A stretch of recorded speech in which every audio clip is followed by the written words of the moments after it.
Hi guys, welcome to my new blog. তো আগের ভিডিওতে আমি বলেছিলাম যে কনভোকেশনের জন্য আমি যোধপুর গিয়েছিলাম।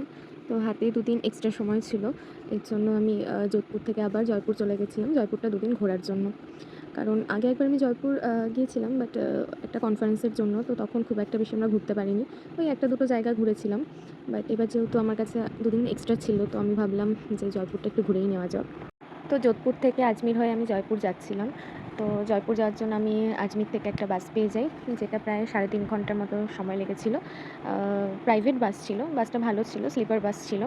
তো যেহেতু আমি সন্ধ্যাবেলায় বসি, মানে ওই 5:30 6টা নাগাদ হয়তো আমি বাসে বসেছিলাম। তো পৌঁছাতে পৌঁছাতে আমার প্রায় রাত 9:30 বেজে গেছিলো।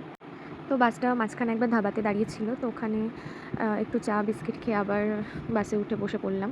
তারপর বাসটা প্রায় 9:30 নাগাদ সিন্ডি ক্যাম্প বাস স্ট্যান্ডে আমাকে পৌঁছে দেয়। অনেকটাই যেহেতু রাত হয়ে গেছিলো, এর জন্য আমি সেদিনকে বাস স্ট্যান্ডের কাছাকাছি একটা হোটেল বুক করেছিলাম, যেই হোটেলটার নাম ছিল লাভানিয়া হেরিটেজ। 1100 টাকা নিয়েছিল একদিনের জন্য। তো আমি ওই রাতে খাবার টাবার কিনে চেক ইন করে যাই।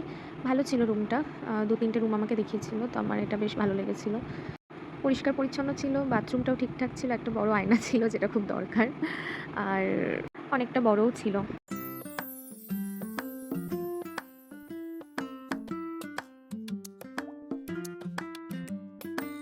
তো সেদিনকে তাড়াতাড়ি ডিনার করে আমি ঘুমিয়ে পড়ি। পরের দিন সকালে আমার ট্রাভেল পার্টনার চলে আসে। তো সেদিন ওই হোটেলটা একদিনের জন্যই বুক ছিল। তো ওখান থেকে রেডি হয়ে চেক আউট করে যাই। তো যাওয়ার পথে নিচে আমি একটা হোটেলটার নিচেই একটা স্পা সেন্টার ছিল। তো আমি একটু ভেতরে ঢুকে দেখলাম কেমন কী। যাই হোক, ওখান থেকে ওলা উবের অটো বুক করে আমরা আমাদের নেক্সট যে হোটেল বুকিংটা ছিল সেখানে গিয়েছিলাম। তো সেখানে চেক ইন করে আমাদের ব্যাগগুলো রেখে আমরা সেদিনের জন্য বেরিয়ে পড়ি।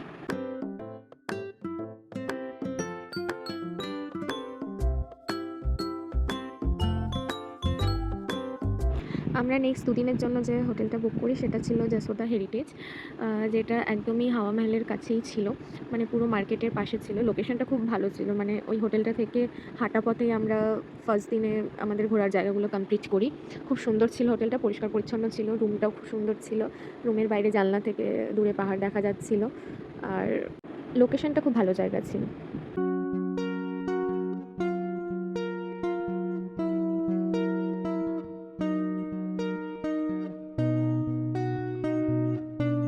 দিন সকালে খুব গরমও ছিল, রোদও ছিল প্রচণ্ড। তার জন্য তাড়াতাড়ি করে চেক ইন করে চেঞ্জ করে আমি একটা চুড়িদার পরে নিই। পরে তাড়াতাড়ি করে আমরা বেরিয়ে পড়ি।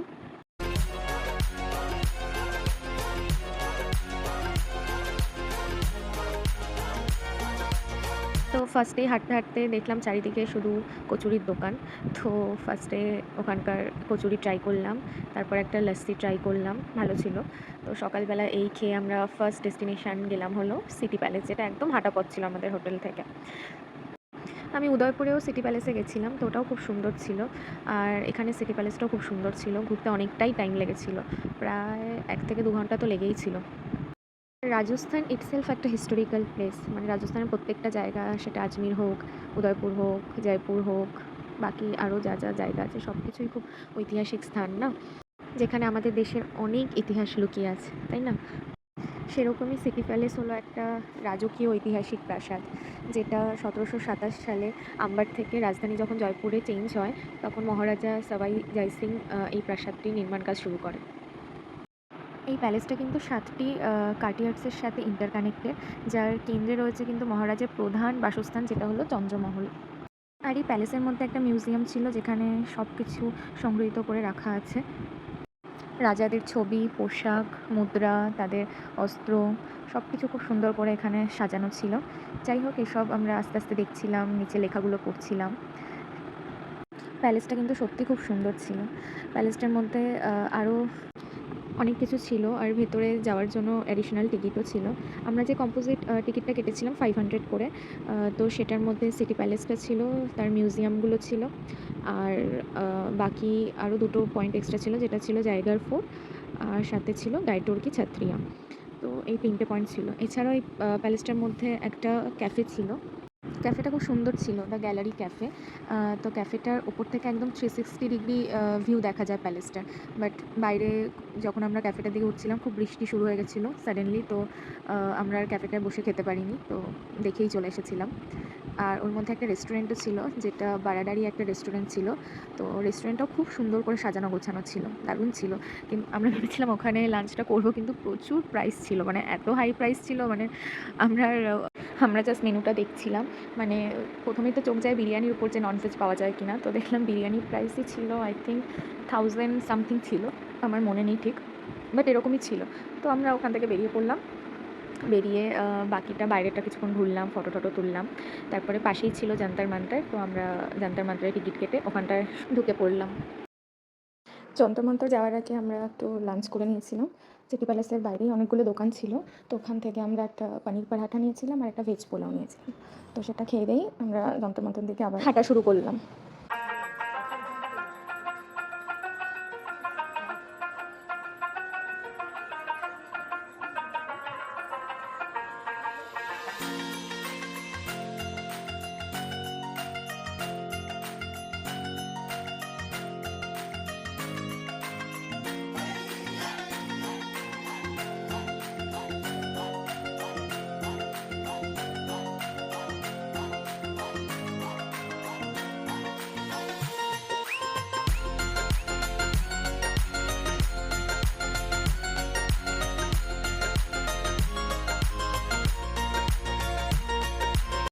এখানে যখন ঢুকলাম তখন ঝিরিঝিরি বৃষ্টি হচ্ছিল। আমরা তো রীতিমতো ছাতা নিয়ে ঘুরছিলাম। তো এখান থেকে কিছুটা জ্ঞান অর্জন করলাম।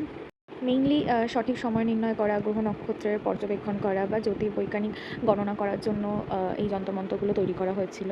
তো দিল্লিরটা ফার্স্ট তৈরি করা হয়েছিল, বাট জয়পুরেরটা হচ্ছে সবচেয়ে বড় ছিল।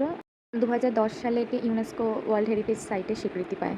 এর মধ্যে সবথেকে যে বড় যন্ত্রটা ছিল সেটা হলো সম্রাট যন্ত্র, যেটার হাইট প্রায় 27 মিটার ছিল। এরকম 19টা স্থায়ী যন্ত্র ছিল ওখানে। যাই হোক, যন্তর মন্ত্রটা আমরা ঘুরে নেক্সট চলে যাই জলমহলের দিকে। জলমহলটাও খুব সুন্দর ছিল, কিন্তু ঝিরিঝিরি বৃষ্টি হচ্ছিল আর সকালে এত গরম ছিল। তারপর বৃষ্টি হওয়ার পর ওয়েদারটা একটু ঠিকঠাক হলো। বৃষ্টির মধ্যেও ছাতা নিয়ে ঘুরতে একটা অন্যরকম ভালো লাগছিল। জয়পুরের এই জলমহলটা মানসাগর লেকের একদম মাঝামাঝি ছিল একটা ঐতিহাসিক জলপ্রাসাদ, যেটা 1610 সালে রাজা মানসিং জলের অভাব দূর করার জন্য এই লেকটি বানায়। পরে কিন্তু এই প্রাসাদটা শিকারের পর বিশ্রামাগার হিসাবেই নির্মিত হয়। দূর থেকেই প্রাসাদটা দেখলাম আর কিছু ফটো ভিডিও তুলে আমরা চলে যাই আমাদের নেক্সট ডেস্টিনেশন গাইডোরকি ছাত্রিয়া। যেহেতু আমরা কম্পোজিট টিকিট করি সিটি প্যালেস থেকে, এর জন্য এখানে আমাদের এন্ট্রি ফ্রি হয়ে যায়।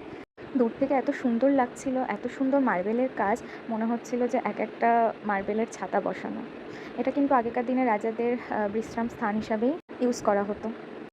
সেই ছাত্রিয়া দেখে আমাদের নেক্সট ডেস্টিনেশন ছিল হাওয়া মেহেল।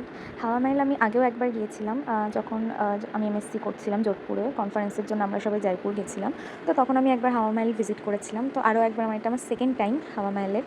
আমরা কিন্তু কোনো পার্সোনাল ক্যাব বা অটো বুক করিনি, আমরা সব জায়গায় র্যাপিডো বা উবের অটো করেই যাচ্ছিলাম, ইন্ডিভিজুয়াল করে বুকিং করছিলাম, আর ওইভাবেই আমরা সব জায়গায় গেছিলাম। তো যাই হোক, আমরা নেক্সট সেদিনের মতো আমাদের লাস্ট ডেস্টিনেশন ছিল হাওয়া মেহেল। মোটামুটি সবাই হয়তো গেছে এই জায়গাটা, সবাই হয়তো হাওয়া মেহেলের সামনে সেই ভাইরাল ফটো তুলেছে। এটা কিন্তু 1799 সালে মহারাজা সাওয়াই প্রতাপ সিং এটা বানিয়েছিল মেইনলি মহিলাদের জন্য। শ্রীকৃষ্ণের মুকুটের মতো দেখতে এই পাঁচতলা প্রাসাদে কিন্তু 953টি জানালা বা ঝাড়কা রয়েছে। মৌচাকের মতো এই জালিদার জানলাগুলো দিয়ে কিন্তু সবসময় হাওয়া চলাচল করে, যার জন্য রাজস্থানের এত গরম থাকা সত্ত্বেও কিন্তু ভেতরটা কিন্তু বেশ ঠান্ডা থাকে। এটা কিন্তু বিভিন্ন রকমের রেড অ্যান্ড পিঙ্ক স্যান্ডস্টোন দিয়ে কিন্তু এটা তৈরি। দূর থেকে কিন্তু খুব সুন্দর লাগে না দেখতে, দিনের বেলা একরকম সুন্দর, রাতে লাইটগুলো জ্বললে কিন্তু আরেক রকম সুন্দর লাগে দেখতে। তারপর আস্তে আস্তে আমরা পুরো হাওয়া মেহেলটা সুন্দরভাবে ঘুরি, কারণ সারাদিন হেঁটে এত পা ব্যথা করছিল, তো একটু রেস্ট নিয়ে ঘুরছিলাম। একদম টপে যাই, সেখান থেকে পুরো যে ফোর্টগুলোর ভিউ খুব সুন্দর লাগছিল দেখতে। তারপর সেখান থেকে বেরিয়ে আমরা, যেহেতু হাওয়া মেহেলের আশেপাশে অনেক রকমের দোকান ছিল, মার্কেট মতো ছিল, তো ওটাই একটু দেখছিলাম, ঘুরছিলাম। তো হাঁটতে হাঁটতে আবার আমরা আমাদের হোটেলের দিকে পৌঁছে যাই, যেহেতু ওয়াকিং ডিস্টেন্সই ছিল। তো সেদিন এত হাঁটা হয়ে গেছিলো, খুব টায়ার্ডও হয়ে গেছিলাম। তারপর রাতের দিকে আমরা জোম্যাটো থেকে অর্ডার করে খেয়ে দিয়ে ঘুমিয়ে পড়ি পরের দিনের জন্য।